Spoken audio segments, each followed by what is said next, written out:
All right, I think we can start. Good afternoon, everybody. My name is Jenilyn Delmaco from EURAXESS ASEAN, and we welcome you to European Research Day, Thailand.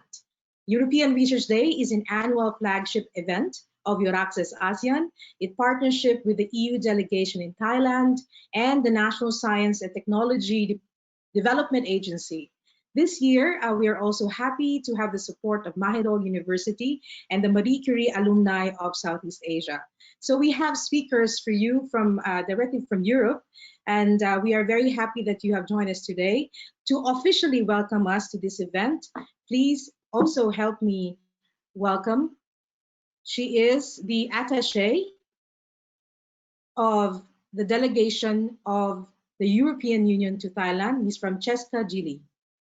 Francesca, the room is yours. Hi, good afternoon for those in Thailand and good morning for those in Europe. Sorry you cannot see my video, but yeah, I'm just back from maternity leave and I missed out on the digital revolution that occurred in the past few months. But at least you can hear my voice, so that's good. So welcome all. Welcome to all the participants to this webinar and to this European Research Day for Thailand. As you know, research plays a pivotal role for Europe, and through our programs, our programs can strengthen cooperation and the relationship with Thailand and ASEAN more broadly. The European Union places a great importance on student and researchers' mobility and exchange. It's not just Horizon 2020 or the Marie Curie. Maybe some of you have benefited from an Erasmus scholarship, so you know very well that even for undergrad there are programs and there are opportunities to promote exchange and to promote academic and scientific cooperation. So we're coming to an end of a multi-financial cycle. Erasmus Plus and Horizon 2020 are coming to an end, but from January we will have a new cycle for the next 7 years.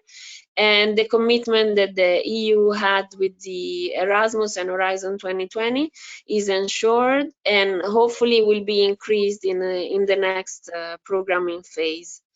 Thai students, undergrad, postgrad, researchers and staff have benefited enormously from the academic and the scientific cooperation that the EU has supported throughout the year. In this past year, the COVID pandemic has unfortunately limited our possibility to travel and exchange freely. But the advantage, like today, is to be able to work remotely and connect via technology. So we will have the opportunity today to hear from the EU officers, Pierrick, Claire, and Céline, who work on these topics on a daily basis. It's their bread and butter every day. So it's even, I would say, it's first-hand information really that you can get. You cannot get closer to that to the best and more informed knowledge on Horizon 2020 and on the Marie Curie fellowships. I would like also to thank colleagues, but I would like to thank the Dr. Manop for his interest and the participation. The fact that the Thai embassy in Brussels is involved in the European Research Day and in all the events linked to scientific cooperation shows that Thailand has an interest in participating in this European opportunity. So I welcome you again. I thank all the participants and all the panelists. And I encourage you to seize the opportunity today and tomorrow to ask questions and get clarifications on the opportunities for researchers and academic staff. And again, as I said, it's first-hand information, so don't miss the chance to ask a question. Don't miss the chance to ask for clarifications. And I hope from today and tomorrow you'll be richer in info, and I wish you a good day today and tomorrow. Thanks. Thank you so much. Thank you so much, Ms. Francesca Gili from the delegation of the European Union in Thailand. Thank you so much for taking the time. So before I move on to our next speaker, as Francesca was saying, there are actually 3 sessions. So we just would like to remind you, if you registered to one, you're registered to all. So today we have the first session. Tomorrow at 10 a.m. Bangkok time, you have another session. And then at 2:30, you also have another session. So for our next speaker, he's one of the most active people I know from the European Commission.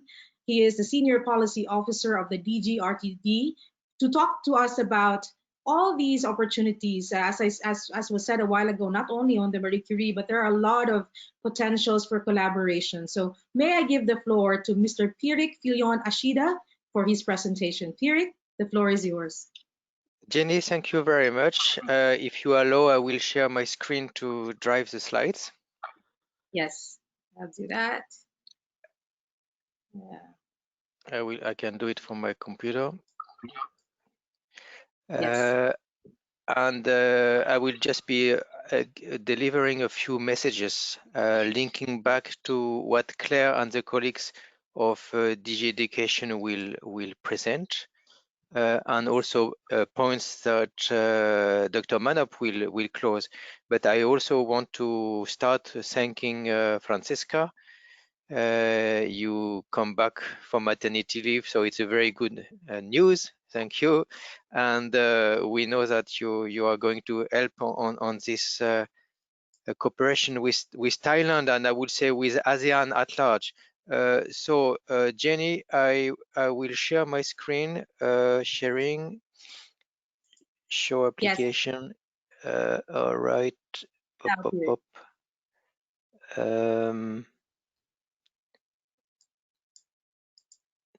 Okay, let me show my application. So this is a yes. And by the way, as I get my screen on going on, I want you to check. There is a handout for your interest, which is interesting. It gives the data on participation from Thailand. Okay, share my screen. Share my screen. All right. Can you see the presentation now? You can see it. Thank you so much. Okay, perfect. So let's go for about 8 minutes. So my name is Pierrick. I'm an officer for officer for ASEAN countries and other countries in the Asia region, Japan in particular. But my main task is to promote the research projects in comparison to what Claire, head of unit of DG Education, and colleagues are promoting. It's a part of what they are promoting is part of what we call the mobility aspect, which come in full synergy with what we promote also in terms of projects. Projects are mainly in what we call Pillar 2 in the new structure of Horizon Europe. It will be there. And in this pillar, you see that there are the typical areas of cooperation in research. Thailand is particularly very strong thanks to Mahidol, for example, in health. Mahidol is already now in Horizon 2020 in 3 projects on health. But we have other Thai actors in the food sector or in digital. In climate, a little bit less, and this is maybe one issue that we should work on because climate issues, impact of climate change are definitely important for Europe, but also for Thailand and ASEAN countries. In the civil security as well, we could work more with Thailand, and Dr. Manop will introduce some slides that we have been working on: disaster prevention, floods and tsunami. And also we have in the new structure of Horizon Europe a pillar 3, which is more innovation, so startup, joint ventures, ecosystems, new business models. This is rather for Europeans, but some of the actions will be open to international cooperation, and there might be opportunities either to engage in joint projects or at least to have a dialogue with authorities, with innovation association in Thailand. So we should not underestimate. Those are 3 complementary pillars. And my plea today, my first message, and I believe that Claire and the colleagues from education will say, Thailand is relatively strong. There are about 30, if I'm right, 30 Thai people who in the last years were involved on Marie Curie, and probably many more on Erasmus. This is a stepping stone. When you are on a mobility grant, either because you have been visiting Europe or because you are a Thai laboratory and you welcome a European fellow, this is a stepping stone to later on do a project. And my plea today is those goes hand in hand, meaning that if you do a PhD in Europe, you are more inclined later on to be interested in Europe. So we should nurture this, we should continue this, and not lose you whenever you have been in Europe, to tell you that there are still opportunities for you in terms of projects. And reciprocally, some of the projects that I have are interested sometimes to prune out and to have on board of their project a PhD student. So they turn in Marie Curie, they turn to Erasmus. So it's a synergy. My second message is on Horizon Europe, we do not have calls yet. Francesca was flagging the multi-annual framework program, meaning that the calls will be announced only from spring next year for projects that likely will start by end 2021. So you see, there is a little bit a gap here, as my young daughter will say. She wants to take a gap year, but then take the benefit of this gap year to assess what you are doing and assess your network that you could exploit whenever the calls will be on the table. So being for mobility, being for a project. The big part of the money for Horizon Europe will go in this pillar 2, where I flagged several files, but also in the domain where Claire and DG Education colleagues will present the fellowships. It's a substantial amount of funding, in fact, for the mobility of scientists, 25 billion euros, and about 52, so almost double. But those are projects, and projects need money. Here I am highlighting the example of civil security, of disaster prevention, that we do not sufficiently exploit with Thailand. Let me go to the detail of the pillar 2. The pillar 2 was all those domains where I already mentioned. We work together on food processing with Thailand. We work with Mahidol and other universities in Chiang Mai and so on a rare disease, infectious disease, Ebola, dengue, and so on. So look at the slides later on at home. International cooperation for the European Commission is very clear. We want to be targeted because specific partners have specific needs. But very often in science, the challenges are broader than one country, broader than one region, and we see it now with COVID. So most of the time, those global challenges need to have global schemes. This is why it's a little bit difficult to say we only do this with Thailand. It is rarely justified in science. So we need multilateral cooperation, and this is beneficial. And that's why I often discuss with Dr. Manop, who is based in Brussels for the Thai embassy, how to engage Thailand and other ASEAN countries together with Europe.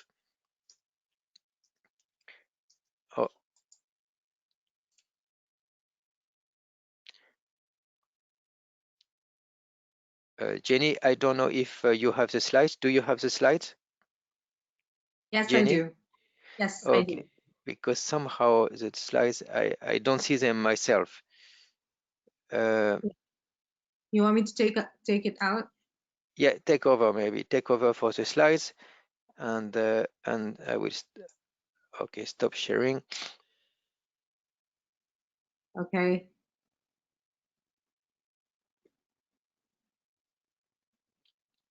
So it's about fourth one. Yeah. This Yes. one? Correct. Go back one more. Yes. So now I want. We have a few more minutes. Next one. Yeah. Next one is about a joint funding scheme. I want to give you very concrete examples what we have been doing with ASEAN countries. The joint funding scheme, you have the website on top right. It's a very interesting scheme for partners, Thai partners who want to work with Europe, because it's something that the European Commission has been funding with ASEAN countries, and Thailand was on board. Where the Thai are paid by the Thai partners and the European pays the European partners. But this scheme is different from Horizon typical scheme because it's simple. It has one participation, for example, from an ASEAN country and two from Europe, or two from ASEAN and one from Europe. This is much easier to put a consortium with three partners. While, and I warn you when I speak about projects, the difficulty when you set a project with Europe, you need at least 3 European partners, because obviously the European Commission cannot finance only, for example, if France is working with Thailand, it doesn't work. Then the French authorities should finance that project. So we have this basic requirement by our rules, which is 3 Europeans. But sometimes for a Thai partner to reach out 3 partners in Europe is difficult. So we have reduced these difficulties that a Thai partner can reach out only 1 European, as long as, for example, it cooperates with another ASEAN, from Cambodia, from Philippines. So this is a scheme that you should look at. They have regular calls, and the good news, there will be a call in June 2021, while at that time in June 2021, the calls of Horizon Europe have just been started. So you might apply to both in parallel, even for the same ID, as long as you declare. So look at this scheme, and there's several examples of Thai partners on this scheme. Next slide. This is also worth to mention.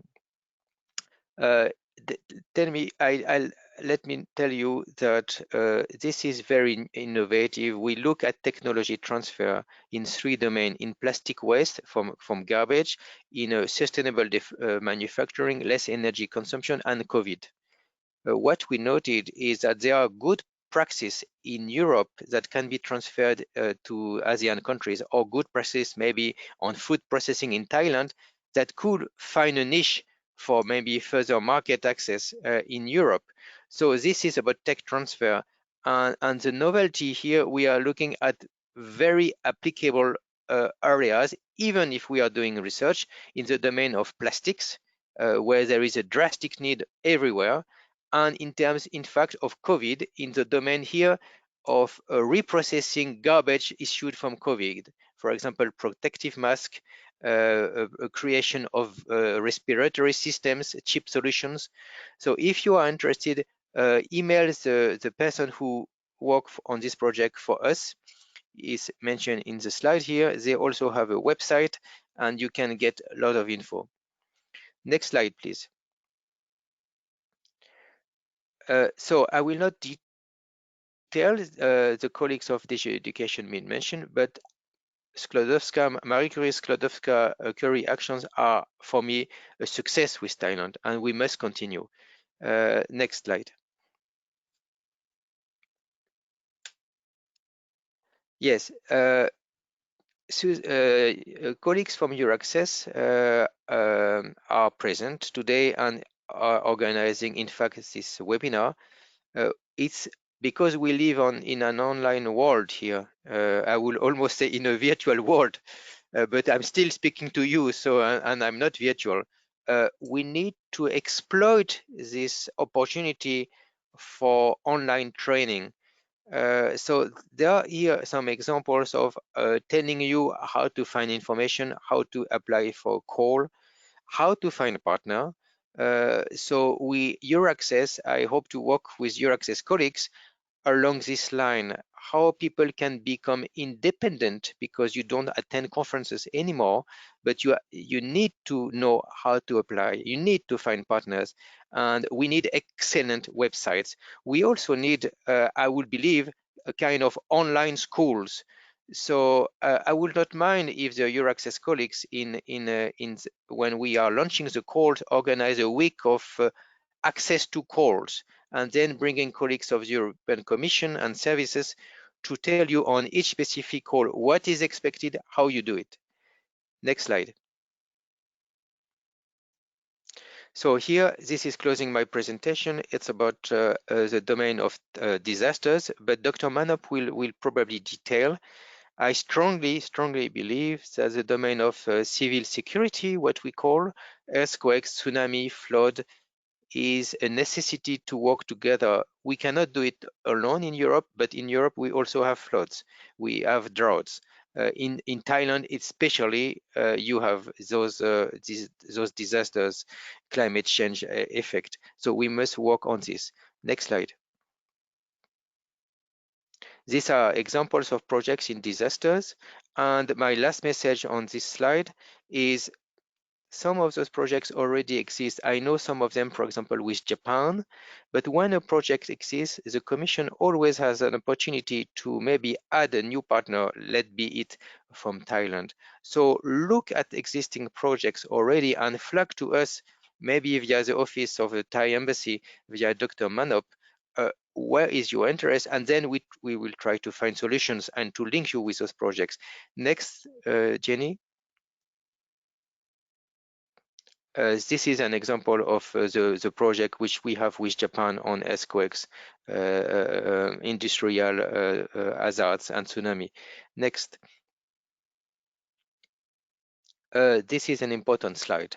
I believe that EURAXESS colleagues will put this first on their homepage, but this is where you access information. Next, Jenny, and I think I'm finishing. Yes, I have background slides here, so I'm finished with my presentation. I took 12 minutes. So thank you very much. All the best for today. And via Jenny, we welcome the continuation, and with the support of the EU Embassy in Thailand and the Thailand Embassy to the EU in Brussels, we will support your network, we will support you. I don't know exactly, yes, I can see that there are 182 attendees from my screen. So thank you very much, and all the best for today and tomorrow. Thank you. Thank you so much. That was Mr. Pierrick FILLON-ASHIDA, a very busy guy, but he really took the time to be with us today. Thank you so much. That was a lot of information, and EURAXESS will definitely continue to share this information with everybody. Thank you so much for taking the time, Pierrick. At this point, I'd like to give the floor now to our next two speakers. They're also joining us all the way from Europe, and we just had a training yesterday, if I remember it correctly, until the wee hours of the night. So thank you again for both of you for joining us. So to talk to us about one of the, as Pierrick was saying, one of the most successful programs with Thailand, and this is the SKŁODOWSKA-CURIE actions.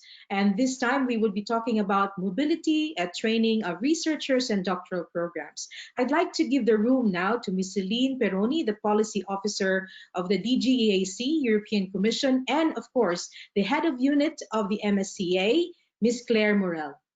To both of you, thank you so much for taking the time. You have the room. Thank you. Thank you very much. Thank you, Jenny. Can you hear me? Yes, we can hear you. Yes, okay, thank you. So, and can you, yes, show the slide, yes. Thank you very much, and thank you for attending this session this morning on the opportunities which are offered through the Marie Skłodowska-Curie action for researchers from all over the world. as this has been said before by my colleague Pierrick, the Marie Skłodowska-Curie Action are well known to be a mobility program for researchers, but not only. The Marie Skłodowska-Curie Action, I will say MSCA in short, referring to these actions, are much more than just a mobility program. Can we switch to the next slide, please? It's a program which supports the mobility, the training and the career development of researchers, the development of their skills.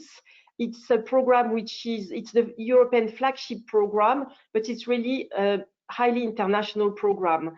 Within the European Framework Program for Research and Innovation, it's the program which has the highest number of international participation. It's a program which is open to researchers at all stages of their career. So we start with doctoral candidates doing a doctoral program, engaged in a doctoral program, but it goes up to very experienced researchers. We offer both, as I said, possibilities for doctoral researchers, for postdoctoral researchers. We have collaborative projects as well, and in these collaborative projects that are mainly staff exchanges, Thailand is well placed. That's the action where, as you will see, it's the action where Thailand is the most engaged in. It's a program that stimulates international cooperation, but also intersectoral. Sorry.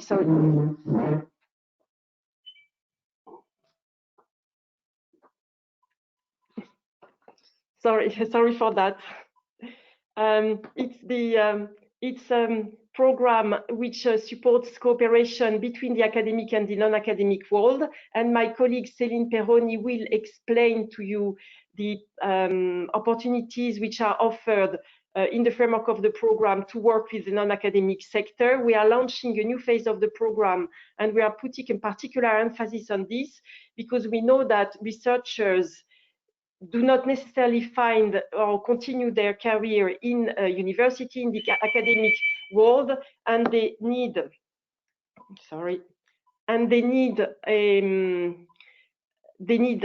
to have skills which are needed for industry, to work in enterprises. So the program is really open to non-academic sectors such as enterprises, SMEs, but also NGOs, hospitals, any organization which plays an important role or which has a relevant role to play in research. It's what we call a bottom-up program. It means that it's a program which is open to all disciplines.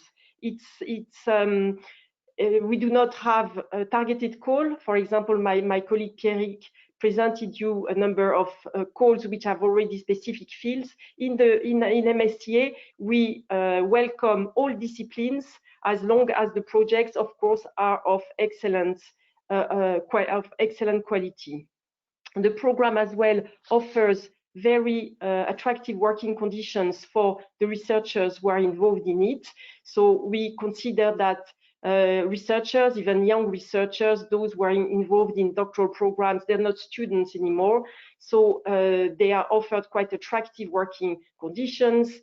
They have an employment contract, they have guaranteed social security and fixed monthly allowances to cover their living, but also their mobility and their family costs.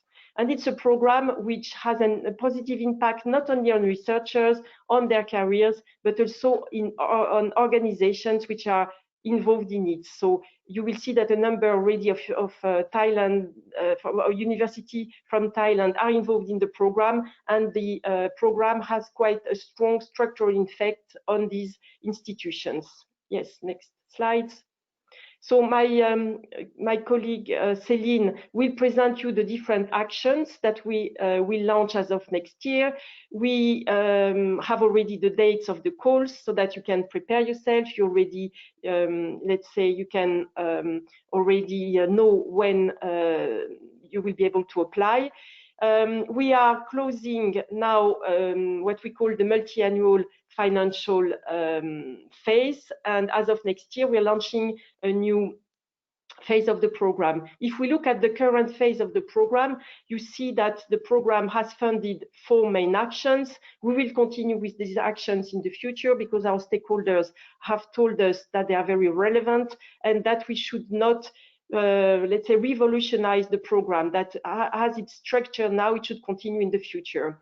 So since 2014, we have been able to fund 65,000 researchers from all over the world, and this includes 25,000 PhD candidates and more than 1,000 doctoral training programs. And these doctoral training programs, as I said, they're open to the world and they're really largely open to non-academic partners. We have 4 types of actions, and Céline will go in more details through these actions. We have what we call ITN, but as of next year, they will be called Doctoral Networks. This is what they are. So those are networks, consortium of universities and research centers, non-academic partners. We get together to organize a joint doctoral program, a joint or maybe not a joint one. We also have industrial doctoral programs. We have individual fellowships for postdoctoral researchers. We have an action, a collaborative action, RISE. I mentioned it because this is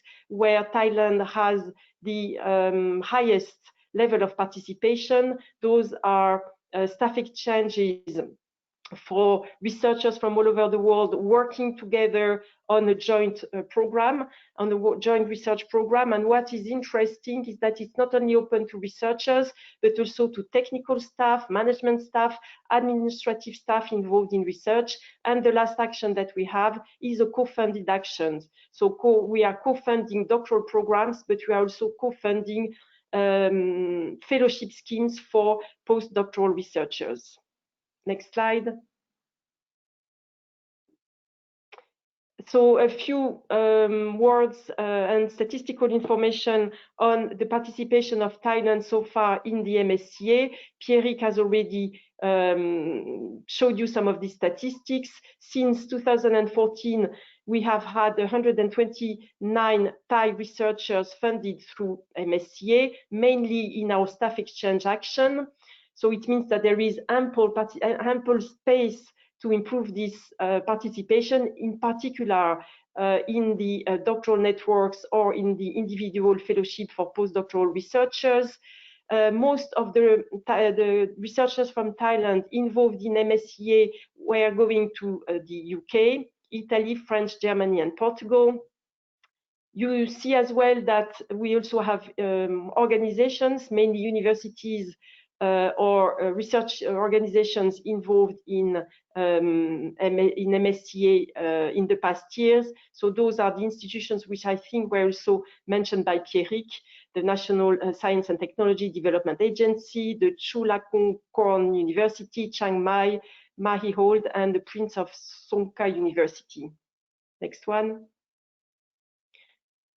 Now, if we look at the type of actions in which Thailand organizations and researchers have been involved, you see that the orange part of the scheme, this is the RISE action, so the staff exchanges. It's not a surprise that Thailand is mainly involved in this because it's, as I say, it's the most international action, and also it's the easiest one to access, and that's the action where usually the success rate is higher, and it's an entry point to MSCA. As Pierrick mentioned as well, Thailand is an active player, an active participant in the Erasmus Plus program. And if you are, as a student, as an academic staff, as management staff from a university involved in Erasmus, you have already developed strong ties with universities in Europe, and it's a good stepping stone. It's a good first move to start developing maybe more sophisticated projects in the framework of MSCA. Next one. Next one. So you've seen this slide. The MSCA are the part of what we call the pillar 1 of the R&I framework program, Horizon Europe. It means it's part of the what we call excellent science. Next one. Now I will give the floor to my colleague Céline, who will guide you through the different actions. So we have the doctoral networks, an action for postdoctoral fellowships, staff exchanges. This is what we used to call the RISE action, where Thailand has a strong participation. We have co-funded actions, and we also have what we call MSCA and Citizens, which is a science communication and outreach action. Before I give the floor to Céline, I'd like to say that in addition to EURAXESS and the delegation, which are there to help you and give you information on the program, we also have a very strong and active national contact point with organizing, in fact, this event. But we also have an alumni association, and at the end of our presentation, you will see their a link to their website, and this is always a good organization, a good association to reach out to, because it consists of researchers who have been involved in MSCA and can give you tips on how to participate yourself. But now I give the floor to Céline. Thank you, Claire. So I hope you can all hear me well. So yes. Good afternoon. Thank you. My name is Céline PERONI. I'm a policy officer in the MSCA unit, and I will now go a little more into details about the future MSCA on the Horizon Europe. So next slide, please. So first of all, the future MSCA doctoral networks. So as Claire already mentioned, so these are the current ITNs, which you probably already know. This is what how it will look like in Horizon Europe. But basically, the future doctoral networks, they will continue to concentrate on doctoral candidates. They aim to raise the attractiveness and the excellence of doctoral training in Europe. So the idea is that they have a systemic impact beyond the individual impact on doctoral candidates. They will enhance the career perspective in both the academic and non-academic sectors. And overall, the idea is that they're contributing to create the next generation of excellent researchers with an innovation-oriented mindset. So as you can see on the slides, the doctoral networks will focus on career development plans, on supervision, training, and research-related and transferable skills. What will change in this action? So basically, we will continue to have 3 kinds of doctoral networks. So as you may know, right now under Horizon 2020, we have European training networks, we have European industrial doctorates and European joint doctorates. So all these kinds of doctoral programs will continue to exist in Horizon Europe. But basically what is changing is that they will be merged into one single action. So there will be no longer, for instance, 3 ranking lists, but it will all be in one action. The industrial doctorates will continue to train doctoral candidates in academia and industry with joint supervision. The joint doctorates will continue to lead to joint or multiple doctoral degrees.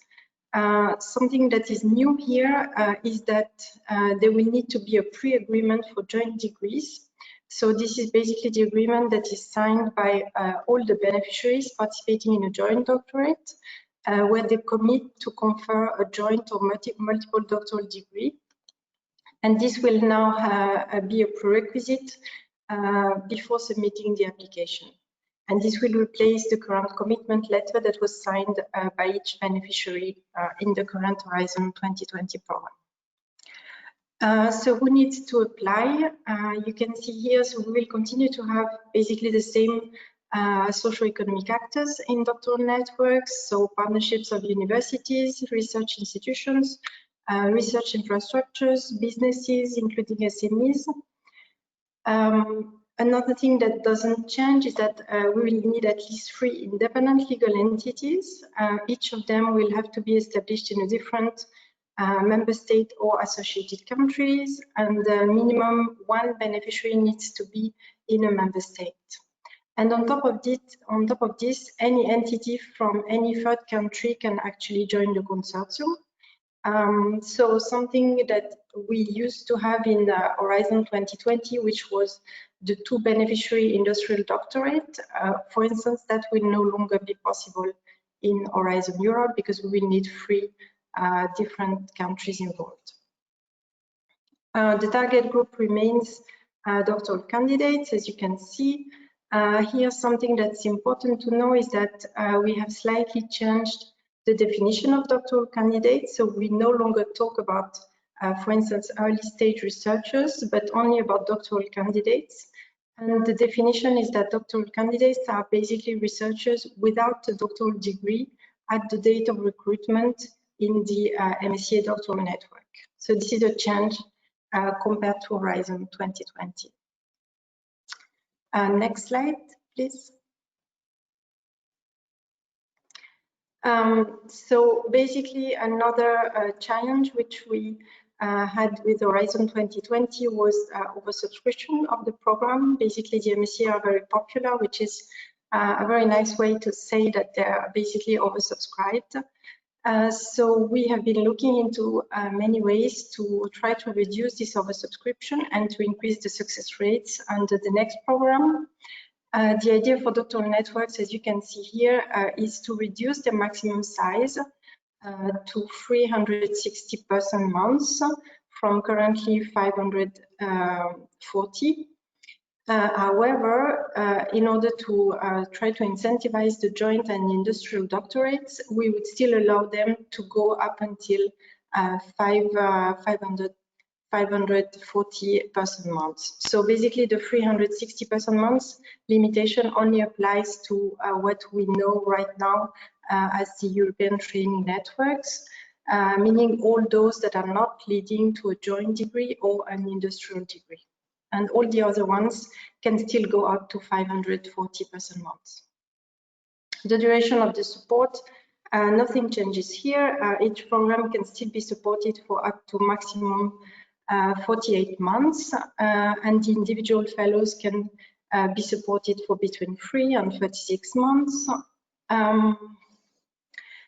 Concerning the secondments, so the secondments can still be up to 1/3 of the fellowship duration. So for instance, if the fellowship is 36 months, so we're talking about 12 months that can be dedicated to a secondment. Industrial doctorates, here the 50% rules continues to apply. This means that 50% of the time that is funded by the MSCA in an industrial doctorate needs to be spent in the non-academic sector. As I mentioned before, this can be in the same country as the academic host organization, so this will be new for industrial doctorates. And in this slide, you also have the different call planning as it appears right now in our current draft work program. So something that is very important is that everything we're presenting right now is still subject to the final approval and adoption of the work program. So everything that you see on these slides may still change in the coming weeks and months, but this is at least our planning. So you can see that the calls opening should be in early May and the closing in mid-November. So, and this should continue for the entire duration of Horizon Europe, or at least this is our planning. And finally, an important measure also that we propose to introduce to reduce the overall oversubscription are the resubmission restrictions. As you can see, this will apply only as from 2022. And this basically concerns applications that have received a score below 80%. And the idea here is that first we are going to apply a soft approach at the beginning, meaning that all the applicants that have submitted an application under the 2021 call and that have received a score below 80% will first receive a letter asking them not to resubmit the same application in 2022. And we will monitor this and we will check whether this recommendation is followed in 2022. And we really hope that this kind of soft approach will help to lower the number of applications below this quality threshold. And if not, we will have to look into stricter rules for 2023. Next slide. So here you can see the unit contributions as they will most probably apply for doctoral networks as of next year. So just in a nutshell, so the living and the family allowances have been increased. The mobility allowance stays roughly the same. And something that is new is that we are introducing a long-term leave allowance, which was not the case until now. And this should be for all those fellows who need, for instance, to interrupt their fellowship due to maternity, parental leave, long-term sick leave, or other kind of leaves. And this will apply to other actions as well. You will see in the next slides. And in addition, if you can go back to the previous one. Yes, another thing that is new here is that the special needs allowance is now integrated into the unit contribution system. So up until now it was a separate process, but now it will, beneficiaries will no longer have to submit a separate application for this. We can go on now. So moving on to the MSCA postdoctoral fellowships. So this is an action that comes as the continuation of the current individual fellowships. Basically, the rationale and the scope do not change. The postdoctoral fellowships under Horizon Europe will continue to enhance the creative and innovative potential of researchers. We will continue to support postdoctoral experienced researchers. And the main novelty here, so we will come back to this later, but is that we are focusing on researchers who already have a PhD. So, but we will come back on this aspect later. But first of all, so as you can see here, the scope remains advanced training, international, interdisciplinary, and intersectoral mobility. The fellows can be of any nationality, so this doesn't change. And this includes researchers, for instance, that are reintegrating into Europe, researchers that have been displaced by conflicts, and as well researchers that would like to have a career restart in research. And finally, the scheme will further encourage the fellows who would like to work on research and innovation projects in the non-academic sector. So to summarize, the scope and the key characteristics of the action do not change, but the idea is mostly to mainstream, to simplify, and to harmonize the implementation. So the postdoctoral fellowships will also continue to fund all research domains, and particularly as from next year, as you can see, they will also cover areas that are covered by the Euratom Treaty, which was not the case until now. So this is a novelty on the Horizon Europe. And to clarify and simplify, the idea is to have a single action with two destinations. So we'll have European postdoctoral fellowships and global postdoctoral fellowships. The duration does not change, so the European fellowships will continue to last from 12 to 24 months, and the global fellowships from 24 to 36 months. 1 to 2 years will still be in an outgoing phase, and 12 months mandatory return phase in Europe will follow. So we can go on to the next slide, thanks. So even more now, the action will really focus on developing skills for academia and beyond. The idea is really for fellows to have more opportunities to expand their horizons and career perspectives beyond the academic sector. So on this, so to support this, one novelty is that there will be an additional period of up to 6 months, which will be granted to fellows who would like to spend some months working in research and innovation projects in a European organization in the non-academic sector. So this will be done in the form of placements, at the end of the fellowship, and this will apply to both the European and the global fellowships. Another novelty is that the secondments could take place now worldwide, both for European and global fellowships. So this is a new measure that was not implemented before, and we hope that it will allow more flexibility under Horizon Europe. Finally, so here as well, we have been looking into ways to manage the demand, which is way higher than the available budget, unfortunately. And here we are proposing 3 kinds of measures. The first one, as I mentioned at the beginning, is to have a PhD degree as a prerequisite for the fellow to be eligible.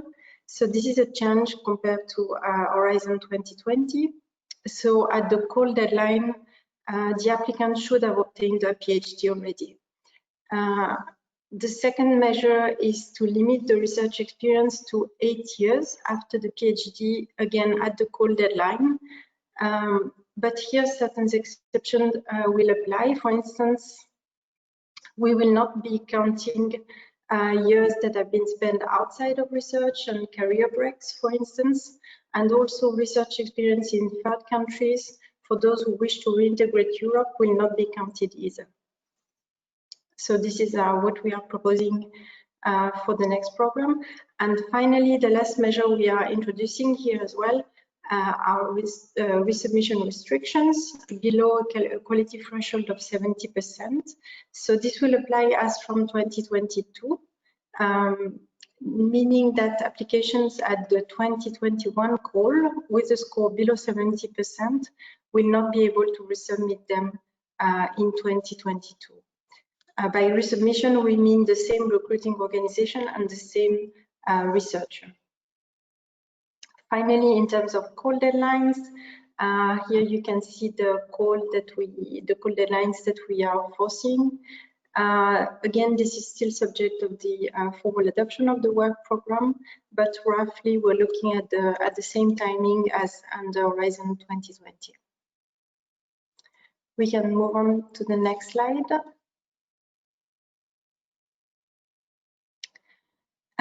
And finally, on postdoctoral fellowship, so here again you have the unit contributions.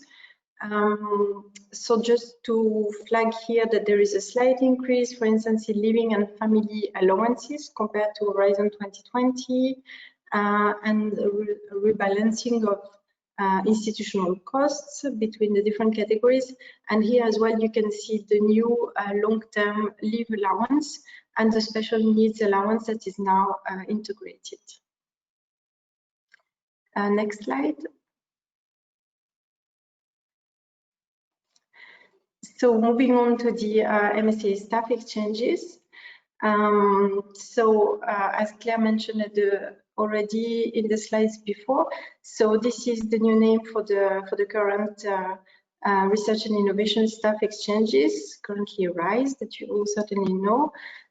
This is most likely the action that changes the list from Horizon 2020.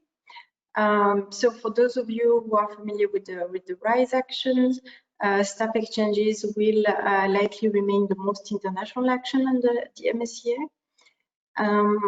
And we expect this to continue under Horizon Europe. The main difference between staff exchanges and the other actions is that staff exchanges will remain open to all types of staff. So it doesn't have to be a researcher taking part, although the staff involved should still be linked to the research activities of the participating organization. But here we are looking so not only at researchers, but also administrative, managerial staff, technicians, etc. So it can be much broader. The staff exchanges will continue to emphasize the international, intersectoral, interdisciplinary dimensions. This is not on the slide, but participating institutions remain universities, research institutions, businesses, including SMEs, so this doesn't change. And the consortium needs to be composed of at least 3 independent legal entities in 3 different countries. Out of these 3 countries, 2 must be established in member states or associated countries. So this is the same as it is currently now. The duration remains as well 4 years for the project implementation, so no change here either. So what is new? So the main novelty is that first the concept of interdisciplinary secondments within Europe. So secondments within the same sector in Europe, so meaning from academia to academia, which until now were not possible, will be possible under Horizon Europe. Until now, exchanges within Europe had to be intersectoral. So this will be now be possible as from next year. There is one limit on this, is that those interdisciplinary secondments cannot amount to more than 1/3 of the project's total secondment months. So if we're looking, for instance, at a 360 person months project, that would be 120 research months that can be dedicated to interdisciplinary secondments within Europe.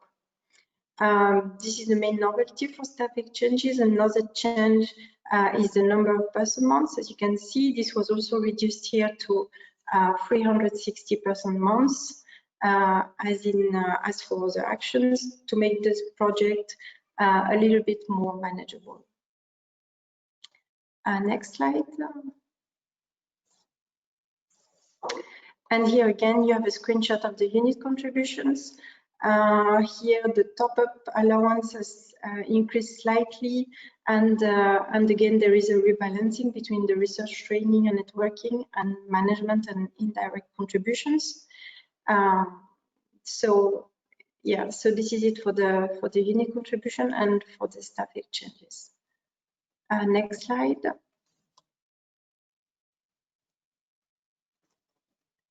So here you have an overview of the, these are the suggested deadlines that we have in our work program for now. As I was mentioning before, this is still a preliminary planning. We assume that these dates will be more or less adopted, but again, this is subject to final adoption of the work program. And we can go on to the next slide.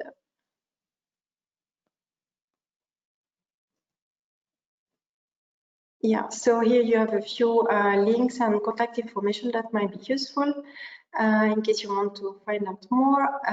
As Claire mentioned, especially you have the website of the Marie Curie Alumni Association, which can be a useful resource if you want to learn more about their activities and possible networkings as well with the Alumni Association. They have several groups. There's a group on Southeast Asia, which includes most ASEAN countries. So that might be interesting for you as well. So this is it for me, and would like to thank you for your attention. Thank you so much, Claire, and thank you so much, Céline. That was a wonderful presentation, starting from Pierrick and then to Claire and then to Céline. So I'm sure that there are a lot of questions. We are still accommodating several of them, but I want to start with this first question from Somchai. There's a question for postdoc, fellowship, and staff exchange. Did you set is there an upper limit of age? So anyone, perhaps Claire or Céline, you can answer that? Yes, can you hear me? Yeah. Yes. So for the postdoctoral fellowship, as Céline explained, there is a limit now that we've had to introduce that didn't exist in the past. It's the number of years of research experience. So it's 8 years after having obtained the PhD, but there are, from these 8 years, we deduct, for example, the years spent for career breaks, for family reasons. So we're looking really at the only 8 years of research experience. This is for the postdoctoral fellowship. For the staff exchanges, there is no limitation in terms of age, or what we call the scientific age. So thank you. I hope that answers it. You can see another person just coming in, and I'd like to introduce her. She's Dr. Susan Denso Vasu, my other counterpart in EURAXESS ASEAN, my colleague. Susan, if you have a question as well, please join us. But before that, I'd like to go back to what Pierrick was explaining to us earlier. There's been a lot of concentration on, the circular economy, also about the Green Deal. Is there a particular issue that is of interest here for the EU specific to Thailand, Pierrick? Okay, on Green Deal, circular economy, sure, because circular economy is at the heart of the economic system and the transition that we must reach everywhere in the world, using less material, using less energy, digitalizing more without necessarily firing everybody from their job. So it means when I say not firing everybody from their job, I also think in terms of socioeconomic research. I'm not always promoting hard science, nanotech. We need social sciences, and there are scientists behind. So yes, we need to look at it. I didn't flag it in my slides at all, the effort of the Green Deal. It's 1 billion calls of projects that has been put in December on the table. But I would encourage you, Jenny, maybe from your web portal to channel information that Susan, your other colleague of EURAXESS and responsible for ASEAN, has organized webinars. So there is already a lot of info available, digested in the format of webinars or recorded stuff that Thai colleagues could look at on Green Deal. And just to close on your remark on a circular economy, Green Deal, I encourage the Thai scientists, the Thai colleagues, not only to look at coals, but what we try to do with Dr. Manop is look at existing projects, because I flagged it in my own presentation. You can join a project that started already, that is maybe 6 months, 1 year ongoing. It's easier, in fact, than to make a proposal, find a consortium. But of course, it's different condition. You join a project, so you have to know that you will have at some stage to find money, either via the commission, via the Thai government, but the project exists. And if it exists, if they need you, they will welcome you. So yes, in short, Green Deal circular economy is a lot. If I may, because I have the floor, to bounce back some comments to Céline and Claire, my colleagues. The fellowships are extremely important. It's a stepping stone. A person who has been in, a Thai colleague who has been in Europe in Pasteur Institute. There are cases, for example, on a Marie Curie SKŁODOWSKA action is back to Thailand. But then the next step is how is this person integrate in the Thai laboratory? And a big question I have is the mobility actions are never thematic oriented, but per definition. But even, for example, you mentioned circular economy. When I attend conferences on circular economy, they do not necessarily know that the mobility instruments exist. I was this week at a conference with Dr. Manop, International Conference on Disaster Prevention on Tsunami. I spoke for 10 minutes. I mentioned about Marie Curie. Some of them knew, the European usually, but the international partners don't know at all. So sometimes we have to bring the mobility instruments to the thematic guys, telling them, take this opportunity. So I need to have internal discussions with Claire and Céline and colleagues how we can do that, because by definition what they do is not thematic oriented. But I don't know, could we have a climate change or Green Deal mobility scheme? I don't know. I put this question to Claire if she wants to answer, or later in the debate. Claire, please. Yes, no, indeed, Pierrick, as you said, the MSCA is open to all disciplines, and you mentioned social sciences. It's important because we have a large part of our cooperation which is in these fields as well. It's not only nanotechnology and super, it covers all fields, because we need to be holistic, to have a holistic approach. We do not plan to have any this is why we do not have any thematic calls. So we are not planning to have any, let's say, Green Deal call, because this already exists in other parts of the RNI framework program. But indeed, I agree with you that we should maybe be more proactive in presenting the opportunities offered through the MSCA when you are dealing with these, when you are attending these thematic conferences, or when you are publicizing the other calls which are oriented to specific fields. There should indeed be a link to what the MSCA does.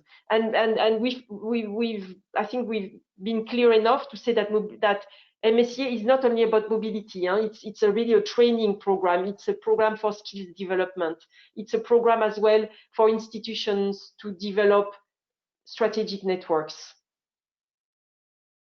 Thank you. Yeah, I have a question here from Panupong Lintarak, and he's asking, can he really join in the program of the MSCA? He is from the Physics, Science, and Nuclear Sciences. Maybe Céline, you'd like to say what we all know about it, if he can join or not. Yes, so definitely, as we mentioned before, the MSCA are really supporting all research fields, and this goes from social sciences to physics indeed, or any other kind of science. So the program is really open to this, and it will even be more open in Horizon Europe, because we are covering as well the Euratom Treaty areas, which was not the case before. And the definition of science is very broad indeed, so there is no limitation in this regard. Thank you. I hope that answers the question. Here's another one, again on the MSCA, if you allow me. Will the fellow need to be in a position at any Thai institute before applying for the grant? And this is from Jet Sumon. Will the person have to be a member of a Thai institute before applying for the MSCA?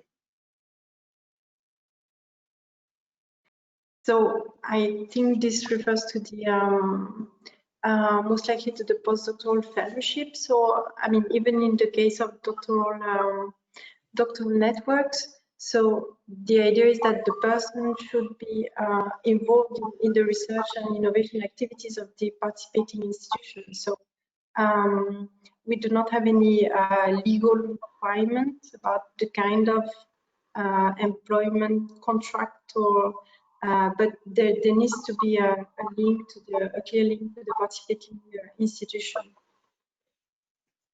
Thank you for that. I have a question here, and I'll bring in my colleague, Dr. Susan, because Tu Pham Lepung is asking, may I ask, is there any channel where I can have information about MSCA postdoc positions for the products which are already existing? Susan? Where can they get information? First of all, you will find lots of information on our own website. EURAXESS ASEAN has a web page where we have detailed information on all the different funding and fellowship opportunities offered by the European Commission and by the member states that are part of the EURAXESS network. We have various social media channels as well, where you will find information, and if you join our mailing list, you will receive information from us regularly, where we will feature fellows that are Thai or nationals from other ASEAN countries who have or are benefiting from the Marie Curie fellowships that are currently in Europe carrying out their postdoc. We also have a fabulous website which is called CODIS, and Jenny and I will make sure that this information is included in the slides that you will all receive after today's session. CODIS is basically the memory of all the EU-funded projects. So every recipient that has received money from the European Commission for research, they're included in this database. And there you will find a lot of information about recipients of Marie Curie fellowships in the past. So you can see what these people have been doing, where they're currently, and maybe if you can see some opportunity to link link in with them. So keep a lookout for these slides that we will be sharing with all the participants today, and you will find lots of information. But of course, Jenny and I are in the region. You can always contact us as well, and we will guide you through the application procedure and also put you in touch with potential hosts, or also help you connect to potential beneficiaries that may be able to share their story with you. Yes, and as Claire was saying a while ago, we actually have the Marie Curie Alumni Association, which I'm also a member of, since I did a fellowship before. And you have a very active country representative, Dr. Naresorn Kitiyanat, and you will meet him tomorrow in the afternoon together with other fellows. So please join us again tomorrow for that. There's another question, and this is specifically either for Céline or Claire. You talked about resubmission restriction. What are you exactly talking about? And you also said something about below 70%. So if you can remember those things, could you please shed light? This is coming from Stefan Bruckman.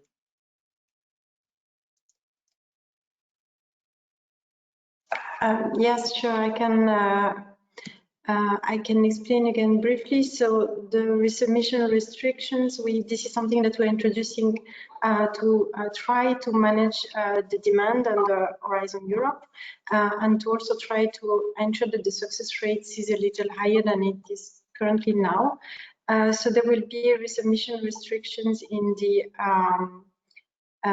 doctoral networks, and there will be resubmission restrictions in the postdoctoral fellowships.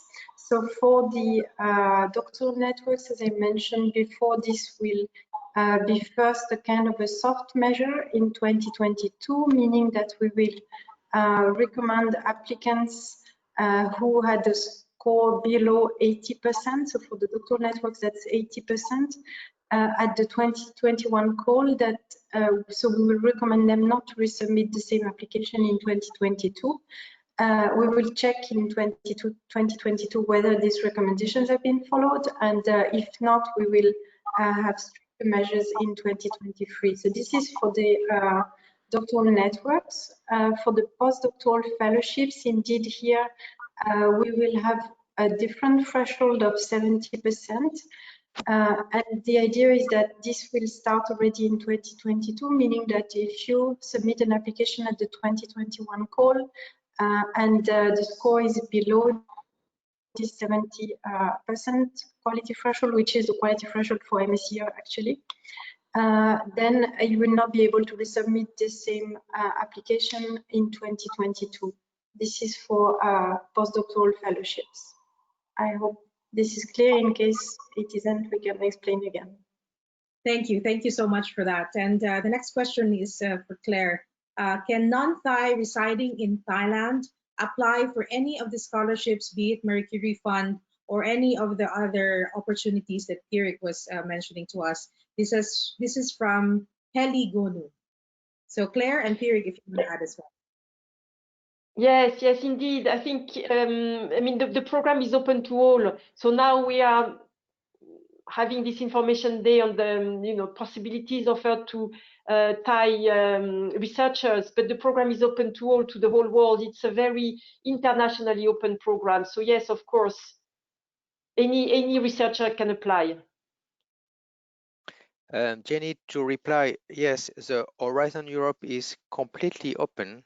There are some specific cases like cybersecurity where it's sometimes only European countries for obvious reasons that it's from the domain. But yes, everything is open. Jenny, can I just speak 30 seconds? I have two brief points. Please do so. Okay. Right.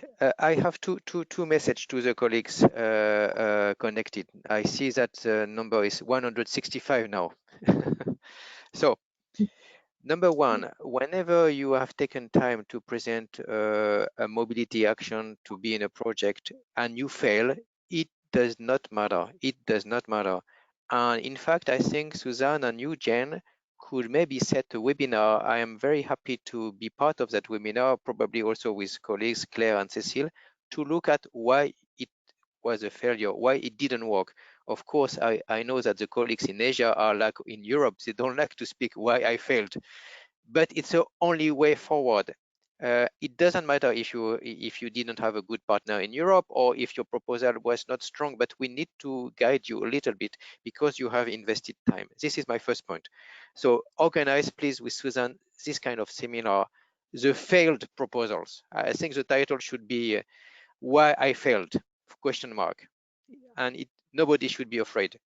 Number two, thinking again the story of bringing mobility to the domain, I strongly encourage that because you are EURAXESS, you are present all over the world, maybe you start to organize at least at the level of Asia, and this is what we do with Dr. Manop. Now we are looking on disaster prevention, not only with Thailand, but with Japan, with Bangladesh, that you maybe have a webinar on health with the people in Japan, with the people in Thailand, maybe in Singapore, and look at one domain, cross out several countries. So go beyond the typical bilateral.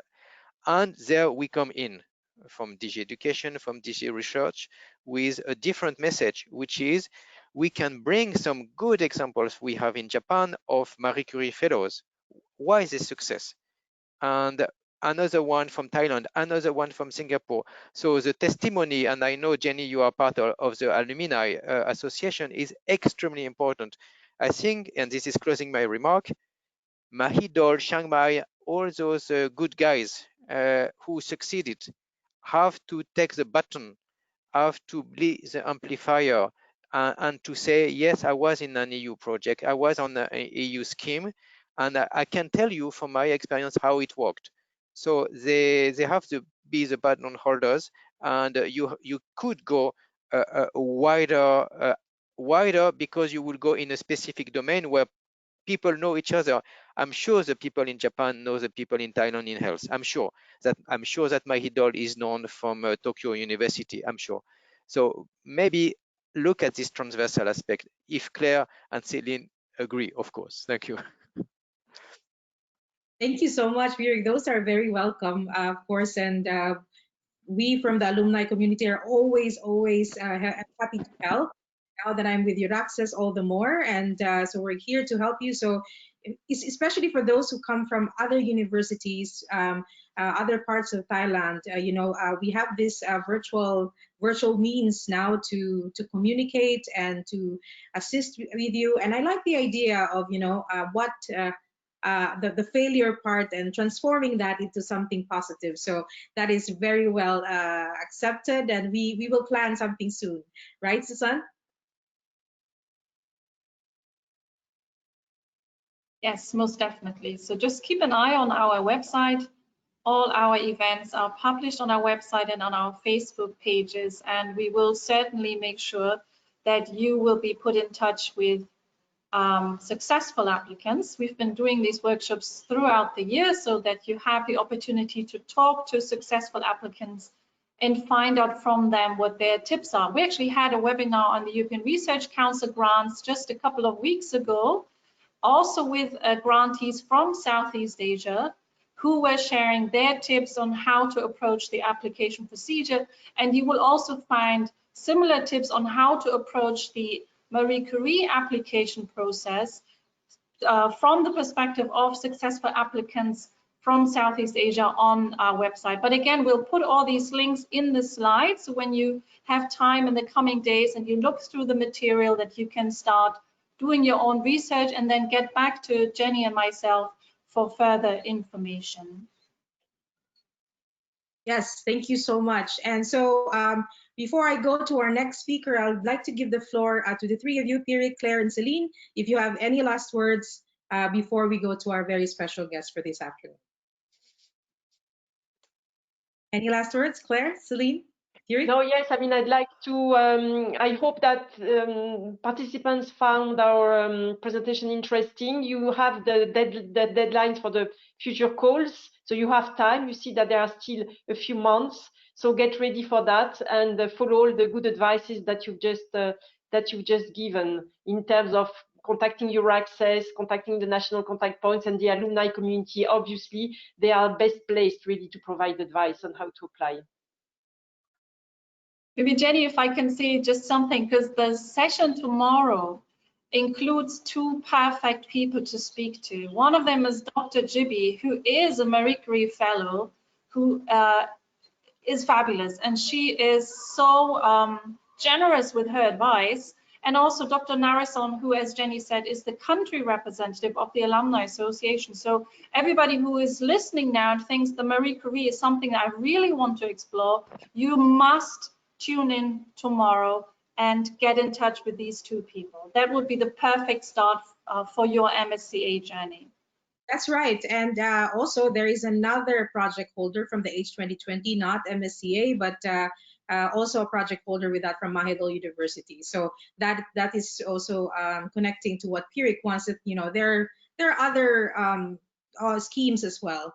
So the potentials for collaborations and research is a lot. So please keep in touch with us. So at this point, I'd like to thank Pierrick FILLON-ASHIDA, Claire Morel, Céline PERONI, thank you so much for being with us. And right now, I'd like to give the floor to a very special guest. Thank you so much for sharing your time with us. He is the Minister Counsellor for Science and Technology, the Office of Science and Technology, the Royal Thai Embassy in Brussels, and the Mission of Thailand to the EU.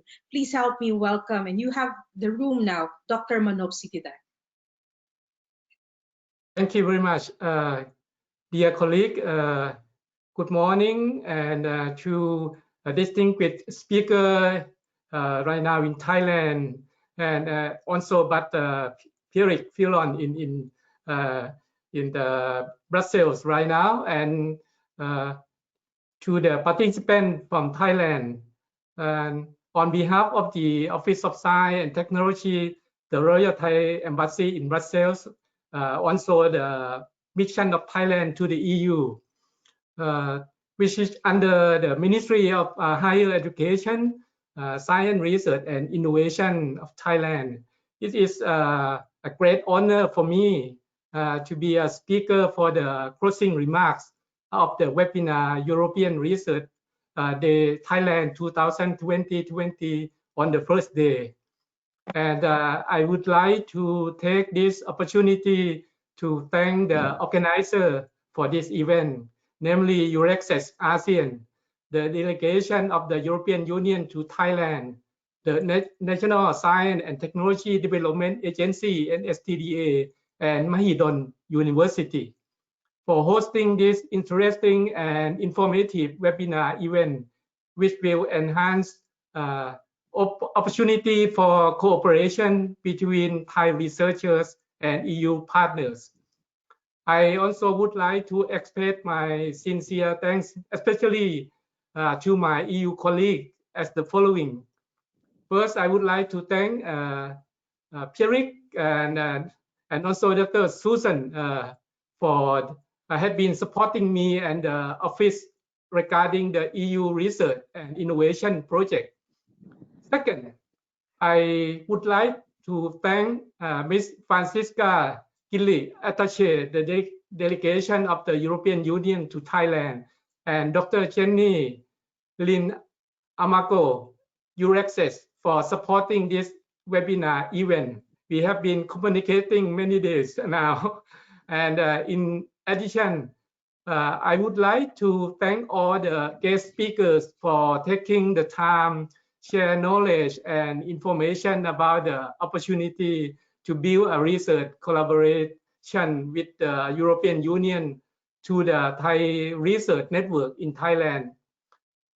I'm very pleased that the webinar on the first day today was accomplished very well. In today's webinar, the participants had opportunities to learn many things. First, how Thai countries such as how the third country such as Thailand and other ASEAN countries can participate in Horizon Europe, which is the EU Next Research and Innovation Framework Program presented by Mr. FILLON Mr. Pierrick FILLON-ASHIDA. The participant also received the information regarding MSCA, the Marie Curie action for the mobility training of researcher and doctoral program presented by Ms. Claire Morel and Ms. Céline PERONI. I think such information is very important for enhancing the research and innovation capability for Thailand.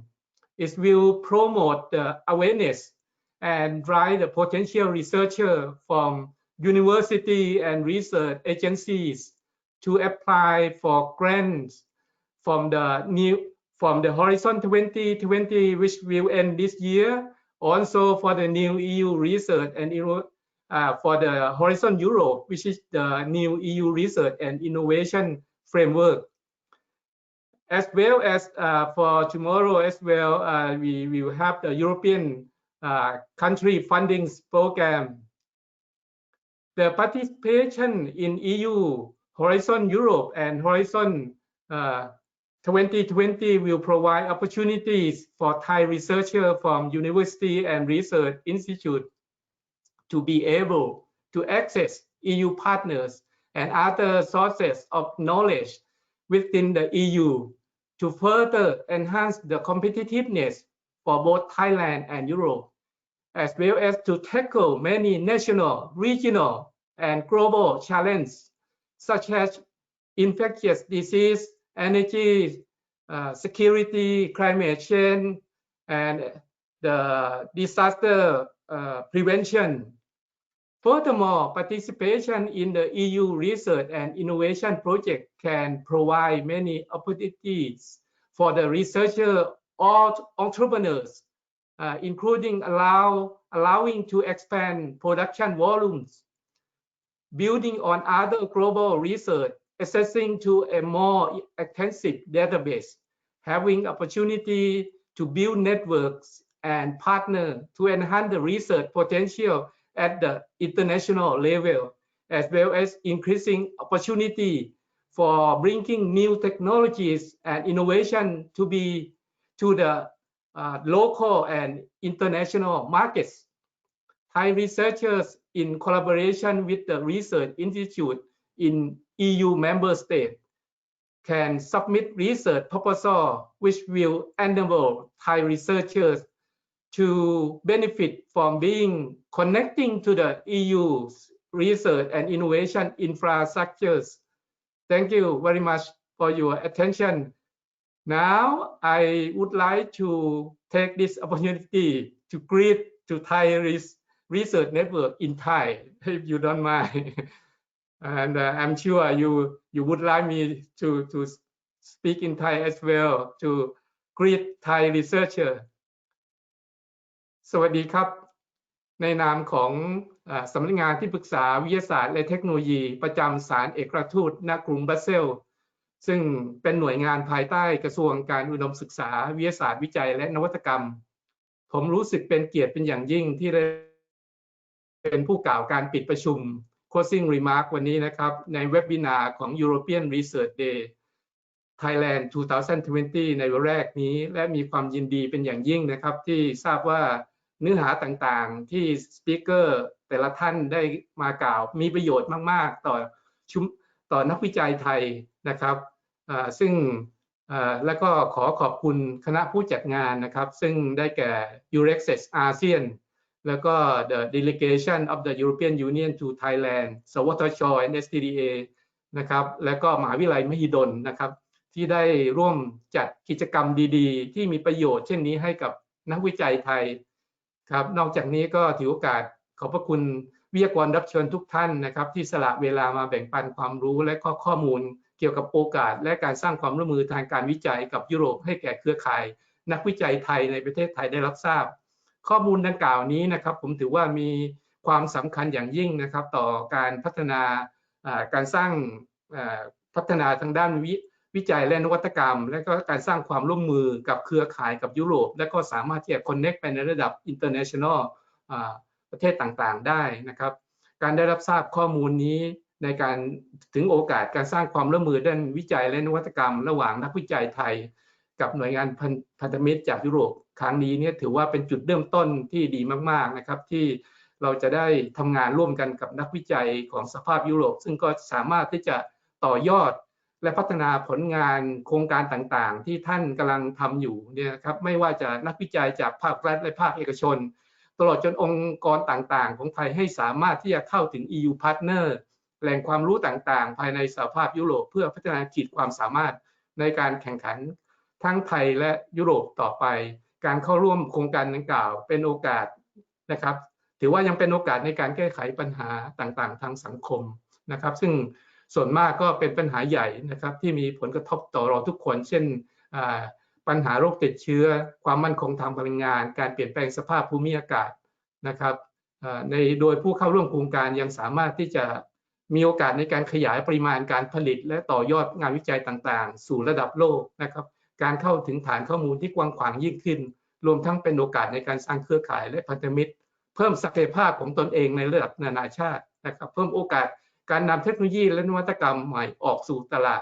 ทั้งภายในประเทศและต่างประเทศนะครับทั้งนี้นักวิจัยไทยสามารถจะยื่นข้อเสนอโครงการวิจัยโดยร่วมกับสถาบันวิจัยในประเทศสมาชิกของสหภาพยุโรปนะครับกับอาเซียนนะครับเพื่อที่จะได้รับประโยชน์จากการใช้โครงสร้างพื้นฐาน Research Infrastructure ของสหภาพยุโรปนะครับครับในลำดับถัดไปผมก็จะถือโอกาสแนะนำข้อมูลหน่วยงานสักเล็กน้อย I'm not sure Dr. Jenny, I'm not sure that have you received my PowerPoint presentation? Yes, I can share it right now. Yes, it would be more convenient Yes. to me. Yes, Okay. Thank you. Yeah, yes, okay. Yeah, and here we have the Office of Science and Technology, Royal Thai Embassy in Basel, which is also Thailand mission to the EU, basically responsible for the collaboration on higher education, science research, and innovation between Thailand and Europe. Next, please. And here, so we can go to the next slide. Yes. Yes, and previously we have organized the workshop Horizon 2020 Research Proposal the last 2 years นะครับใน2 ปีที่ผ่านมาก็จัดงานร่วมกับสวทช.นะครับก็ได้รับความสนใจความสำเร็จมากนะครับเสียดายที่คาดว่าจะจัดในปีนี้นะครับแต่ไม่สามารถจัดได้เนื่องจากสถานการณ์ของโควิด -19 pandemic we cannot organize the workshop but here today we have the virtual webinar which is very good for this circumstances. Next please. ปีที่แล้วปีนี้นะครับก็มีการจัด virtual webinar ร่วมกับ EU Commission นะครับ EURAXESS ของสวทช.นะครับจัด webinar มีมิสเตอร์เดลิบอร์มาเป็นให้ข้อมูลเป็น speaker ครับ Next please. ในที่ที่มิสเตอร์พีริกได้กล่าวว่าในคอนเฟอเรนซ์นะครับของทางด้าน disaster prevention ผมก็ได้นำเสนอนะครับในทำหน้าที่เป็น keynote speaker ร่วมกับพีริกนะครับมิสเตอร์พีริกแล้วก็เดลิบอร์มิสเตอร์เดลิบอร์ในพูดในเรื่อง international collaboration between ASEAN and Europe ซึ่งจะเห็นว่าในสถานการณ์ disaster situation ไม่ว่าเอเชียหรืออาเซียนนะครับมีสถานการณ์ที่รุนแรงมากนะครับโดยเฉพาะในเรื่องน้ำท่วมภัยแล้งและก็พายุอะไรหลายๆด้านด้วยกันซึ่ง international collaboration is the answer to tackle this challenge. Next please. This is the disaster situation in Thailand similar to ASEAN and Asia. We have the flooding situation in 2011, a lot of loss of the economy and as well as the people affected by the flooding. Next please. ผมได้พูดถึงว่ามี potential collaboration project ในฟิลของสาขาของ disaster resilient society นะครับเพื่อที่จะแก้ไขปัญหาใช้เทคโนโลยี research and innovation เพื่อจะมาจัดการ handle ในเรื่องของทางด้าน disaster ทางด้านภัยพิบัติทางธรรมชาตินะครับซึ่งเราจำเป็นต้องมีความร่วมมือกับหน่วยงานต่างประเทศ share experience แล้วก็ทำงานวิจัยร่วมกันมี2โครงการด้วยกันนะครับ I mentioned that the Horizon 2020 call disaster resilient society as Mr. Pierrick already mentioned เราในขณะนี้ก็ได้มี2โครงการนะครับที่นำเสนอนะครับสู่ Horizon 2020 นะครับเกี่ยวกับดังที่กล่าวนะครับทั้งสไลด์ก็คงได้มีการแชร์ถัดไป next please Mr. Pierrick already mentioned about the Thai presenters in Thai EMS 2020 แล้วก็ในวันนี้ได้พูดถึง Horizon Europe นะครับ next please next please we have discussed about the MSCA the research opportunity for Thai researcher by Mr. Pierrick and also the MSCA Marie Curie which is the most successful platform for Thailand ครับต่อครับครับ next please ครับเรื่องของ EU European Green Deal นะครับเพื่อที่จะในเรื่องแก้ไขปัญหาเรื่อง climate change นะครับแล้วก็ใช้ research and innovation มาแก้ไขปัญหามีงบประมาณมหาศาลมากจากยุโรปแล้วเป็นโครงการไม่ใช่ระยะสั้นนะครับในระดับ10 ปี next 10 year next 20 years for EU is ambitious program for Europe and can collaborate with other countries including ASEAN and Thailand next please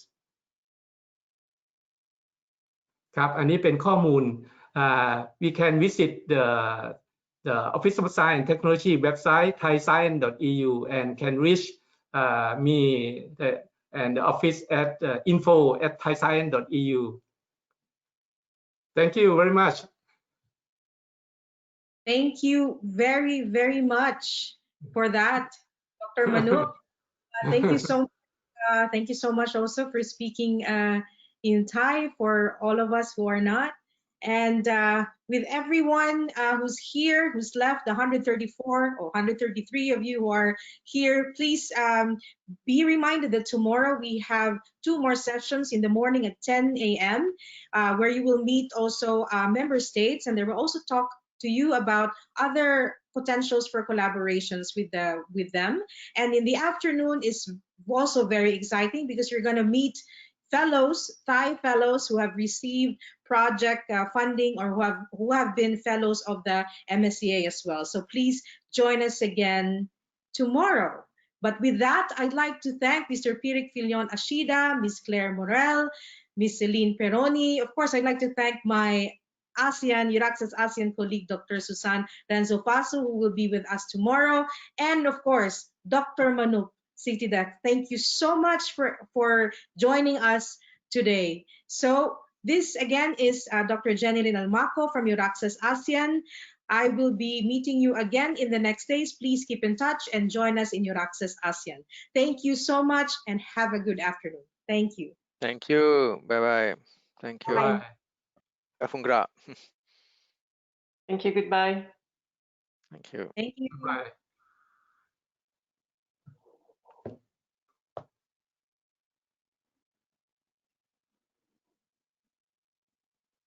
Thank you, Pierrick. Thank you, Dr. Thank you, Thank you. Jenny. Thank you, Dr. Susan. Jenny. Thank you, Pierrick. Thank you, Dr. Susan. Yeah, bye. See you again online. Yeah. Bye. Bye.